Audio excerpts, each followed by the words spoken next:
సదాశివసమారంభాం వ్యాసశంకరమధ్యమాం అస్మదాచార్యపర్యంతాం వందే గురుపరంపరాం. జ్యోతిష్ శాస్త్రాన్ని భావితరాల వారికి ప్రసాదించిన ఋషుల యొక్క పాదపద్మాలకి నమస్కారం చేసుకుంటూ, అలాగే నాకు ఈ జ్యోతిష విద్యను నేర్పిన గురువర్యులు జ్యోతిష బ్రహ్మ కీర్తిశేషులు శ్రీ ఈరంకి సూర్యనారాయణమూర్తి గారు, సూర్యశ్రీ దైవజ్ఞ గారి యొక్క పాదపద్మాలకి నమస్కారం చేసుకుంటూ, ఓం శ్రీ మహాగణాధిపతి నమః, శ్రీ గురుభ్యో నమః, హరి ఓం. వీక్షకులందరికీ నమస్కారం. మీనరాశి వారికి సానుకూలమైనటువంటి ఫలితాలే కనబడుతూ ఉన్నాయి. చతుర్థమందు బుధుడు యోగిస్తున్నారు. షష్ఠ స్థానమందు కుజకేతువుల యొక్క అనుకూలత ఉన్నది. ఈ వారంలో చంద్రబలం ఉన్నది ప్రధానంగాను. అలాగే శుక్రుని యొక్క అనుకూలత ఉన్నది. ఎక్కువ గ్రహాలు అనుకూలించేటువంటి పరిస్థితులే కనబడుతూ ఉన్నందువల్ల మీనరాశి వారి యొక్క గమనం చాలా ప్రశాంతంగానే ఉండబోతూ ఉన్నది.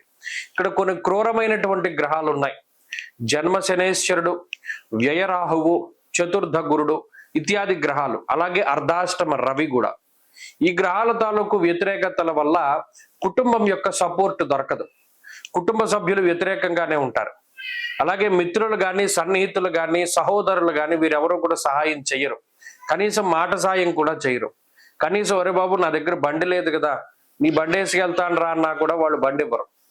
అంటే ఇలా అనేక రకాలుగా మానసికంగా ఇబ్బందులు పెడుతూ ఉంటారు. ఏదైనా సరే మీరే కష్టపడి ముందుకు తీసుకెళ్ళాలి, మీరే కష్టపడి చేసుకుంటూ ఉండాలి. అయినప్పటికీ కూడా స్వశక్తిని నమ్ముకునే ముందుకు వెళుతూ ఉంటారు. ఎక్కడ అదృష్టం ఉండదు, ప్రతి చోట హార్డ్ వర్కే కనబడుతూ ఉన్నది. అయినప్పటికీ కూడా దాన్ని తట్టుకుని ముందుకు వెళుతూనే ఉంటారు ఈ మీనరాశి వారు. అలాగే ప్రత్యేకించి స్వయంకృతాపరాధం వల్ల పాడైపోతే ఎవడేం చేయలేడు.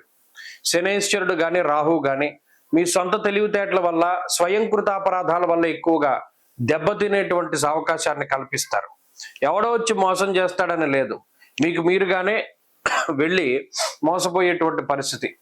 కాబట్టి డబ్బు ఎవరికైనా ఇచ్చేటప్పుడు, ఎవరినైనా నమ్మి ముందుకు వెళ్ళేటప్పుడు, లేదు ఇష్టపూర్వకమైనటువంటి వివాహాలు, ఇది చాలా మందిలో కనబడుతూ ఉన్నటువంటి విషయం. ఏలినాటి శని వచ్చినప్పుడు జాతకాలు పొంతన కలిసినా కలవకపోయినప్పటికీ ముందుకు వెళ్ళి దెబ్బతింటున్నారు. ఆ వైవాహిక జీవితం నిలబడడం లేదు. కాబట్టి బుద్ధి ప్రచోదనం కావట్లేదు. శని బుద్ధి మీద ఆయన తేజోహాని మతిర్భ్రంశ, బుర్ర పాడైపోయేటువంటి ఆలోచనలనే కల్పిస్తున్నాడు. మంచి విన్ననివ్వడు, మంచి చూడనివ్వడు, మంచి ఎక్కనివ్వడు ఆయన. ఇదంతా కర్మ ఫలితం కాబట్టి దాన్ని ఓవర్కమ్ చేయగలగాలి. ఏదైనా ఒకటి మంచి జరిగేది ఉందా లేదా అనేటువంటి విచక్షణ కలిగి ఉండాలి. పెద్దలు చెప్పేటువంటి దాన్ని వినాలి, గురువులు చెప్పేటువంటి దాన్ని ఒప్పుకోవాలి. అలా ఉన్ననాడు మీనరాశి వారికి గ్రహస్థితి బాగుండి ముందుకు వెళతారు.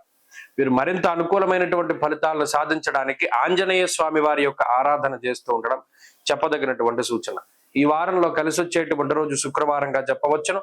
అదృష్ట సంఖ్య 5, అదృష్ట వర్ణము తెలుపు.